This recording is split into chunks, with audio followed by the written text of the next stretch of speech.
seguindo nossos conteúdos falando de reprodução. Hoje nós iremos falar de reprodução humana, de casos mais específicos. Nós já falamos na aula anterior sobre hormônios sexuais e hoje vamos falar sobre sistema genital masculino. Fazendo uma sequência, na próxima aula já falamos sobre sistema genital reprodutor, né, feminino. E aí, por diante, a gente vai sempre fazendo essa linha de conteúdos falando de reprodução, tá certo? Então, quando a gente fala de reprodução humana, é interessante que a gente coloque a importância do que é a reprodução humana para o surgimento. Ela é necessária, a reprodução humana é necessária para que haja um novo ser, tá certo? Então, os seres que reproduzem sexuadamente, a gente viu que tem que existir a troca de material genético, ou seja, é necessário que tenha a união de duas células sexuais. O que no homem a gente chama de espermatozoide e na mulher a gente vai chamar de ovócito, tá? Conhecido como óvulo, a gente vai ver essa diferença depois.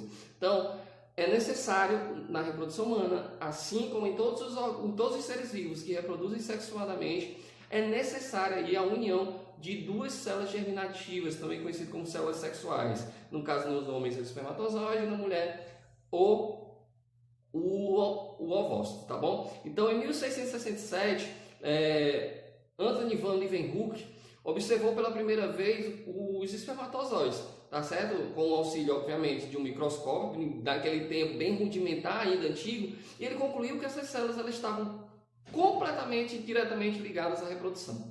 Então, ele percebeu que é através do espermatozoide que acontece reprodução. Estava ali ligado, tá certo? Então, com o avanço da ciência, com os avanços das novas tecnologias, isso foi confirmado aí em meados do século XIX, que realmente o espermatozoide ele tem uma ligação com esse processo de reprodução. E aí, trouxe para vocês aqui exatamente o que a gente chama de gametogênese. Gênese é formação, é síntese, é reprodução, e gameto é a formação de gametas, de células sexuais. Então, essa gametogênese no homem recebe o nome de espermatogênese, tá certo? Que é exatamente a formação do espermatozoide, e ovogênese nas mulheres, que é exatamente a formação do ovócito, tá certo? Então, o que nós temos? 2N são células diploides, e olha só, observe que tanto no homem como na mulher, a primeira célula, ou seja, a célula que forma o espermatozoide, como que forma também o óvulo, tá certo? Eles são 2N, ou seja, diploide. O que quer dizer isso? Ele significa dizer que ele tem toda a quantidade de cromossomos que o ser humano tem, tá certo? Ele vai ter aí todos os cromossomos do material genético.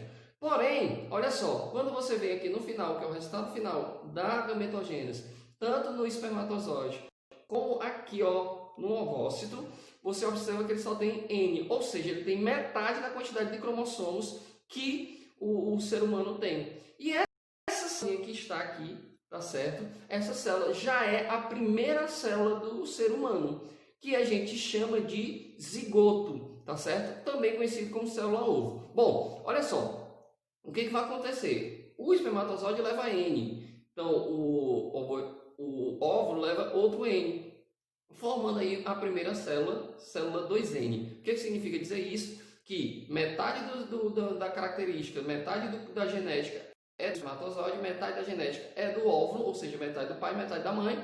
E aí, quando junta, nós temos aqui toda a quantidade de cromossomos, tá certo? Então, a gametogênese é isso, é a formação do espermatozoide, a formação do óvulo, tá certo? Formação do espermatozoide, espermatogênese, formação do óvulo, ovogênese. Bom, então vamos falar primeiro, como eu já falei, do sistema genital masculino, onde o sistema genital masculino ele é composto por escroto e pênis, que está de forma externa. De forma interna nós temos aí testículos, o epidídimo, os ductos deferentes, que são vias, glândula bulbo-uretral, a próstata, vesículas seminais e a uretra. Vamos ver de um por um cada um desses sistemas. Nós temos aqui o sistema reprodutor, tá? Quem estiver assistindo aí, se quiser tirar o printzinho dessa imagem, tira, tá? Onde aí nós temos todo o sistema reprodutor masculino, também com parte do sistema excretor, no caso a bexiga, e aí com as suas devidas localizações. Bom, vamos falar falar das funções de cada um desses órgãos, tá certo? Que compõem o sistema aí. Então, nós temos os testículos, que é a glândula, a gente chamou de gônada na formação dos hormônios, são glândulas sexuais masculinas, e eles produzem tanto o espermatozoide como o hormônio sexual masculino, que a gente já viu na aula passada, que é a testosterona. Tem a bolsa escrotal. Essa bolsa escrotal é uma seculação, ela é pendente, tá? Então ela não é fixa no corpo, e junta aí entre o períneo e a região abdominal inferior, tá certo? Então, qual é a função da bolsa escrotal? É exatamente conter os testículos, guardar os testículos fora da cavidade corporal, tá certo? E lá na bolsa também tem uma função muito interessante, que é manter a temperatura ideal, ela sempre ótima ali para a manutenção dos espermatozoides, para a formação, para o armazenamento e também para a distribuição dos espermatozoides. Então a bolsa escrotal tem exatamente essa função. O epidídimo são estruturas com formato de vírgula, a gente vai já ver, tá certo? Ou um C, que ela fica situada sobre os testículos, ou seja, ali na parte externa dos testículos. E são formadas pela reunião de pequenos tubos testiculares. A gente vai já ver a estrutura dela.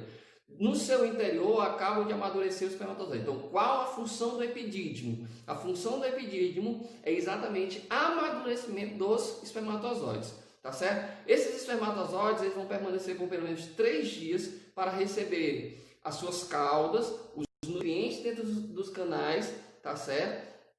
Esses nutrientes ficam aí enrolados no epidídimo. Então, o epidídimo e testículo, vamos ver aqui o corte aqui do epidídimo e do testículo. Então, aqui, nós temos nessa região, vou pegar a canetinha aqui, nessa região aqui, o testículo, e toda essa região aqui, vou botar outra cor aqui, e toda essa região que nós temos aqui, ó, em formato de vírgula, em formato de C, nós temos o epidídimo, tá certo? Aqui nessa região a cabeça do epidídimo, aqui nessa outra região aqui o corpo do epidídimo, tá certo? Nessa região aqui, corpo do epidídimo, e aí aqui a cauda do epidídimo, a parte de baixo, e aqui o vaso deferente, aquele que já vai distribuir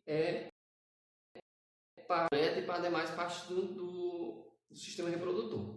Então, os canais diferentes, eles saem de cada epidídimo, eles vão, é um vaso que vai ligar o epidídimo, tá certo? Então, ele comunica o epidídimo com as vesículas seminais. E aí eles entram, esses canais referentes eles vão entrar na próstata e no seu interior também, dentro da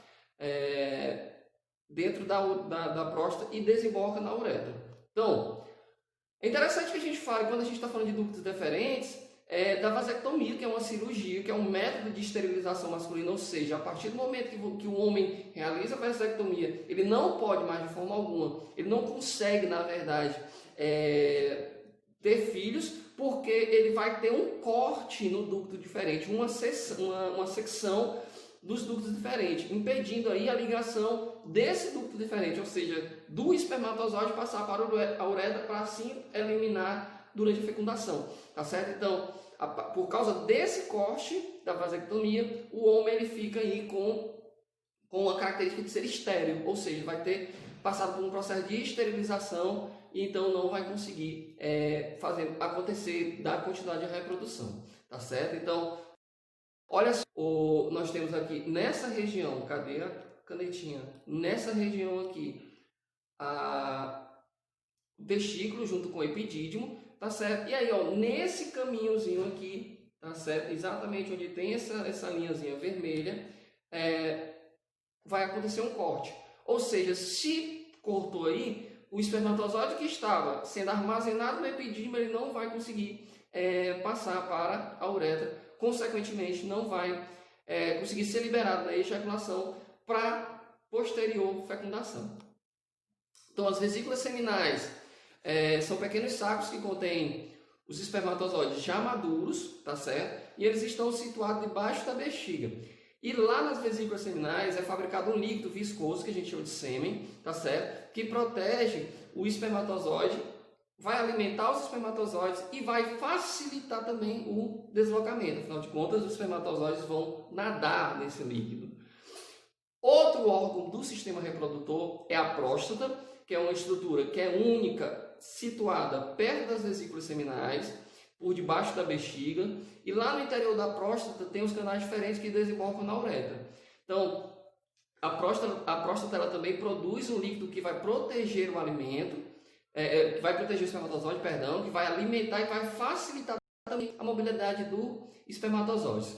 Já nós temos as glândulas de Cooper, que são duas pequenas glândulas situadas bem debaixo da próstata, tá certo? Que vão segregar um pouco de líquido que vai limpar a uretra, neutralizando os resíduos da urina, tá certo? Então a próstata tem papel fundamental aí. E detalhe, órgão exclusivamente masculino e com uma preocupação. O homem existe hoje um grande número de homens que acabam falecendo, que tem casos de câncer de próstata.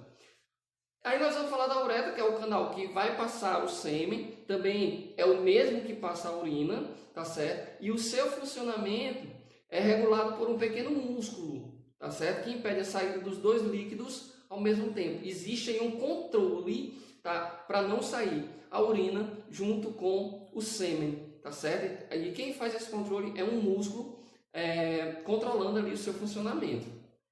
Então aqui nós temos a imagem, tá, do sistema reprodutor masculino em uma vista longitudinal, ou seja, um corte como se estivesse aqui dividindo a minha cabeça em dois, onde fica uma parte a face e outra parte a parte posterior, tá certo? Então aí tira o print também dessa imagem para que você saiba aí onde fica todos os lugares, todos os órgãos, todos os locais.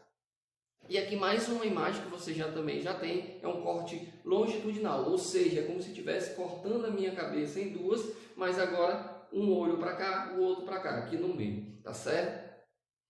E aí, por último, a gente vai falar de algo interessante, que como ocorre a ereção, tá certo? Então, o pênis, ele é um órgão copulador, a gente já sabe disso, é através dele que acontece ali a cópula, ou seja, o momento de uma relação sexual, e ali vai acontecer a transferência das células sexuais. Então, mas para acontecer essa cópula, ele precisa ficar ereto. E essa ereção acontece exatamente devido ao pênis ser uma área de alta vascularização. Ou seja, acontece ali no pênis tem muitos vasos sanguíneos. E o sangue, ele vai, no momento da ereção, para essa região do corpo humano, tá certo? Ocasionando aí uma ereção, tá certo? Nesse momento que o sangue vai para os corpos cavernosos do pênis, que vai enriquecer esses vasos sanguíneos, acontece ali a ereção, tá certo? Na próxima aula a gente vai estar aí trabalhando o sistema genital feminino, tá certo? Um grande abraço, até a próxima.